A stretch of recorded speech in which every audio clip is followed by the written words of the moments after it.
တသားမီတို့ကိုဒီတစ်ခေါက်ပြပြပေးခြင်းတဲ့ပုံမြင်လေးကတော့ထူးဆန်းသောတလင်းကြောက်တောင်ကြီးဆိုတဲ့ရိုးရပုံမြင်လေးပါဒီပုံမြင်လေးကိုဆရာတန်လွင်မြင့်ရေးသားထားတာပါဒီပုံမြင်လေးပါဝင်ထားတဲ့စာအုပ်ကတော့ညီညွတ်ခြင်းသည်တမ္မာခြင်းနှင့်ကမ္ဘာအနှမမျောလင့်ခြင်းပုံမြင်များဆိုတဲ့စာအုပ်လေးပဲဖြစ်ပါတယ်ရှင်ကဲပုံမြင်လေးကိုစပြီးနားထောင်လိုက်ရအောင်နော်တခါတော့ပေါ့မျိုးနွယ်စုကြီးနှစ်ခုဟာကိုယ့်နေရာနဲ့ကိုယ်နေထိုင်ကြတယ်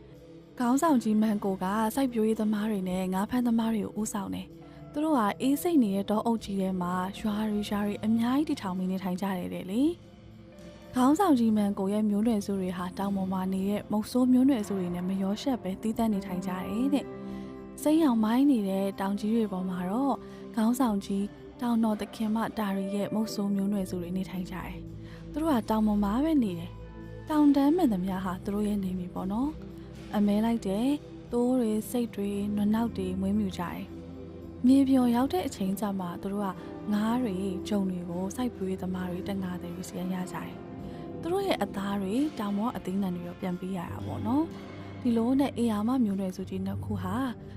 တောအုပ်ကြီးနဲ့တောင်ကြီးတွေပေါ်မှာအတူနေထိုင်ကြရတယ်လေ။ဒီလိုအေးအေးချမ်းချမ်းသူနေရာသူနေကိုနေရာကိုနေခင်းကြတဲ့အချိန်တွေဟာမဟာငလျင်ကြီးတစ်ခုလှုပ်ပေးလိုက်တဲ့အခါမှာတော့ပြီးဆုံးသွားပါတယ်။ပြင်းထန်လာတဲ့ငလျင်ကြီးကြောင့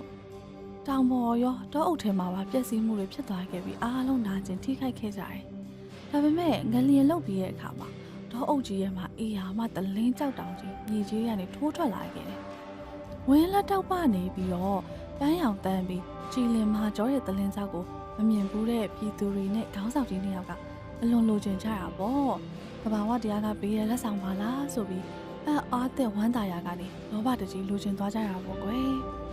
တောအုပ်ထဲကစိုက်ပျိုးသူတငါတဲ့တို့ရဲ့ခေါင်းဆောင်ကြီးမှန်ကိုရောတောင်ပိုင်းခေါင်းဆောင်ကြီးတခင်မတာရီတို့ကခရစ်စတယ်တလင်းကြောက်တောင်ကြီးကသူတို့ရဲ့အပိုင်လို့ပြောကြတယ်ဒီလိုနဲ့အငင်းခုန်တွေဖြစ်ကြတာပေါ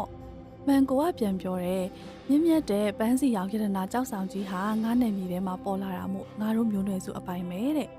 တခင်မတာရီကဒါမျိုးပြောတာဘယ်လက်ခံမလဲတာရီမျိုးနွယ်စုတွေဟာမြေပြန့်ကိုမလိုအပ်ပဲမလာခဲ့ဘူးတောင်ပေါ်မှာပဲနေခဲ့ကြတယ်ဘာဖြစ်လို့လဲဆိုတော့တောင်တွေကိုစောင့်ရှောက်ရတာတို့ဘိုးဘွေးတွေပေးခဲ့တဲ့တာဝန်ဖြစ်လို့ပဲအခုလိုရတနာတောင်တော်ကြီးပေါ်လာတာငါတို့တောင်ပိုင်းတွေတက်ပဲဖြစ်တယ်တားစိလာသူကရန်သူပဲလို့ကြုံသွားခဲ့တယ်ဒီလိုနဲ့လှပစွာပေါ်လာတဲ့ပန်းစီရောင်တလင်းကြောက်တောင်ကြီးကိုသူ့ပိုင်းနဲ့ငါပိုင်းနဲ့ညှင်းခုန်ကြရင်ဘလို့မှသဘောတူညီမှုမရကြပဲနဲ့တောင်ပေါ်မျိုးနွယ်စုမုတ်ဆိုးတွေနဲ့တောအုပ်ထဲကစိုက်ပျိုးရေးသမားတွေတန်ငါတွေတွေကစစ်ပွဲကြီးဖြစ်ကြပါတော့တယ်ကွယ်စစ်ပွဲဆိုတော့သိရတဲ့အတိုင်းပဲအင်အားစုတစုကတခုကိုရန်သူအဖြစ်သတ်မှတ်ပြီးတော့ရက်ဆက်စွာတပ်ဖြတ်ကြတာပေါ့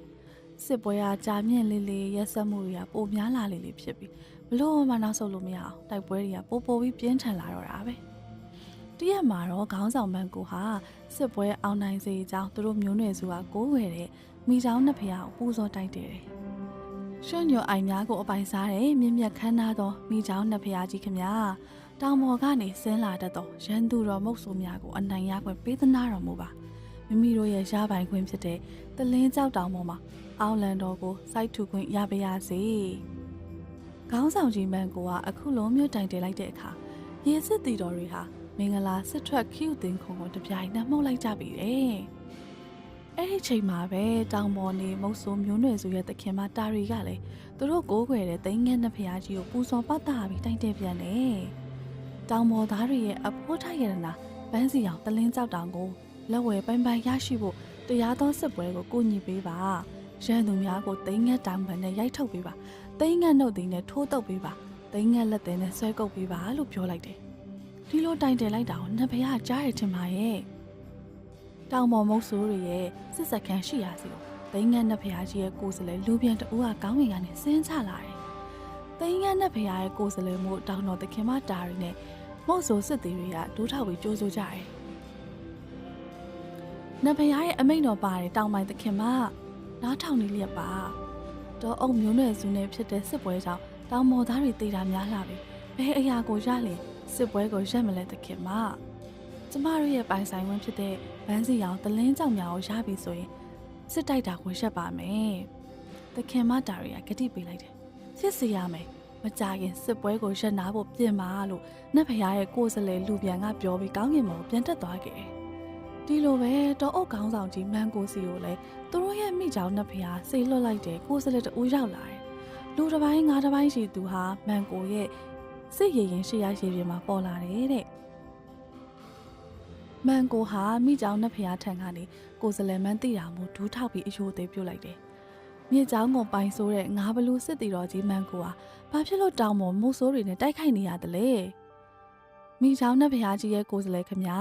ကျွန်တော်တို့ဟာကိုဒေတာကိုကာကွယ်နေကြတာဖြစ်ပါတယ်။မန်ကိုကပြန်ပြေးလိုက်တယ်။ဒီအခါနတ်ဖျားရဲ့ကိုယ်စလဲဟာတောင်ပိုင်သခင်မအောင်မေးသလိုပဲတူညီရဲ့မိကုံမေးတော့တယ်။ဘာကြောင့်လူတွေတေပွဲဝင်ရတဲ့စစ်ကိုတိုက်နေတယ်လဲဆိုတဲ့မိကုံပေါ့။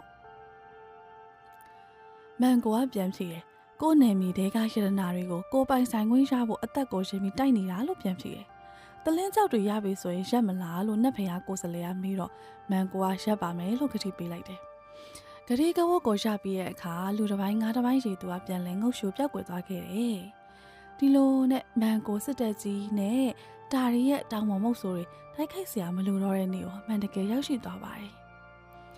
။ဒါကတော့မြင်မြင်လေးဟာတလင်းကြောက်ရတနာတွေဖြစ်ကုန်လို့ပါပဲ။နတ်ဖျားတွေရဲ့တကိုးထင်ပါရဲ့။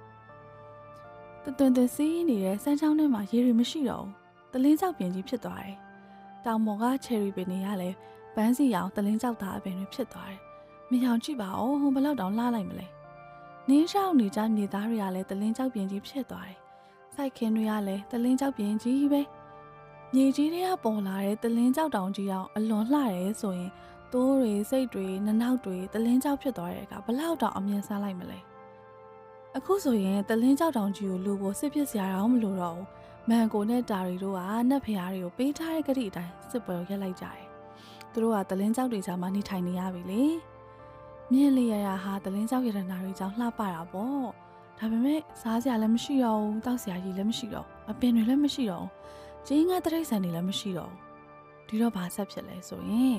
တလင်းကြောက်ရတနာတွေပေါ်ကျွယ်ဝတဲ့တောင်ပေါ်နဲ့တောအုပ်မျိုးနွယ်စုနှစ်ခုလုံးကငမ်းမို့ခေါင်းပါကုန်ကြတာပေါ့ခန္ဓာမှုကလွယ်ရင်ဘာဆိုဘာမှမရှိတော့ဘူးမန်ကိုနဲ့တာရီတို့ကဒီကိစ္စကိုဘယ်လိုဖြေရှင်းကြမလဲဆိုတာတွေးဆုံခဲ့ကြတယ်သူတို့ကရန်သူတွေဆိုပေမဲ့တကယ်အန်နီရဲ့ကြီးကိုရင်ဆိုင်မှုအတွက်သူတို့အချင်းချင်းရလွယ်လို့ဘယ်သူမှမရှိတော့ဘူးမလားသူတို့ညဆောင်တွေ့ကြတဲ့အခါမှာတောအုပ်မျိုးနွယ်စုတွေကိုးကွယ်တဲ့မိချောင်းနတ်ဖျားရဲ့တောင်ပေါ်မုတ်ဆိုတွေကိုးကွယ်တဲ့သိန်းငန်းနတ်ဖျားရဲ့တို့ကိုစားပြုပြီးတော့စကားလာပြောဘူးတဲ့တမန်တော်ကရောက်လာခဲ့တယ်တကယ်တော့လူပြန်ပုံစံရေးသူပုံစံနဲ့လာခဲ့တဲ့သူကသူပြောက်ထဲပါပဲ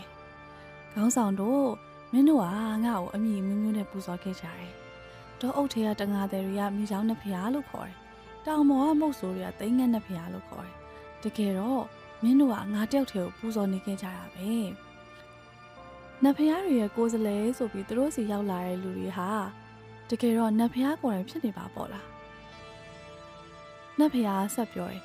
အစင်တစားအတွက်ပဲအသုံးဝင်တဲ့ပစ္စည်းတွေအတွက်တန်ဖိုးဖြတ်မရတဲ့လူအသက်တွေကိုမင်းတို့ကမေ့ပစ်လိုက်ကြတယ်တကယ်တော့မုတ်ဆိုးတွေရောတငါးတွေရောဟာမိုးကောင်းငင်တစ်ခုအောက်မှာရေပြင်ကြီးတစ်ခုအထက်မှာအတူတူနေကြတဲ့လူသားတွေပဲလေမင်းတို့အတွက်အရေးကြီးတာက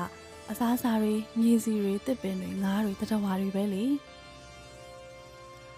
မန်ကိုနဲ့တာရီတို့ကနတ်ဖျားကိုဂါရဝပြုတ်လိုက်ပြီးတလင်းကြောက်တောင်လူရဲ့စစ်ပွဲကိုအဆုံးသတ်လိုက်မယ်လို့ကတိပြုကြတယ်နတ်ဖျားလည်းပျောက်ကွယ်သွားပြီးတော့မြင်းလေးရရပန်းစီကောင်တလင်းကြောက်တွေဖြစ်နေတာကနေတစ်ပင်တွေတတဝါတွေစမ်းချောင်းတွေရေတခွန်တွေငတ်တွေပြန်လည်ပေါ်ပေါက်လာခဲ့တာပေါ့